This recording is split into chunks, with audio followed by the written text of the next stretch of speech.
وہ دن جس دن زمین کانپ اٹھے گی، جس دن آسمان پھٹ جائے گا اور جس دن انسان چیخے گا، وہ دن قیامت کا دن۔ ایک آواز گونجے گی، یہ سور کی آواز ہوگی۔ پہاڑ روئی کی طرح اڑ جائیں گے، سمندر ابل پڑیں گے، سورج لپیٹ دیا جائے گا اور دنیا اندھیرے میں ڈوب جائے گی۔ اس دن انسان اپنے ماں باپ سے بھاگے گا، اپنی اولاد سے بھاگے گا اور کہے گا، یا اللہ آج صرف مجھے بچا لے۔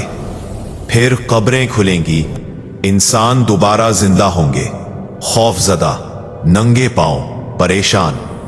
اعمال نامے دیے جائیں گے، کسی کو دائیں ہاتھ میں اور کسی کو بائیں ہاتھ میں۔ پھر پل صراط ہوگا، بال سے باریک، تلوار سے تیز۔ کچھ لوگ پار ہو جائیں گے اور پھر کچھ چہرے روشن ہوں گے اور کچھ سیاہ۔ قیامت کا ذکر خوف کے لیے نہیں بلکہ جاگنے کے لیے ہے، کیونکہ وہ دن ضرور آئے گا۔ سوال یہ نہیں کہ کب، سوال یہ ہے کیا ہم اس دن کے لیے تیار ہیں؟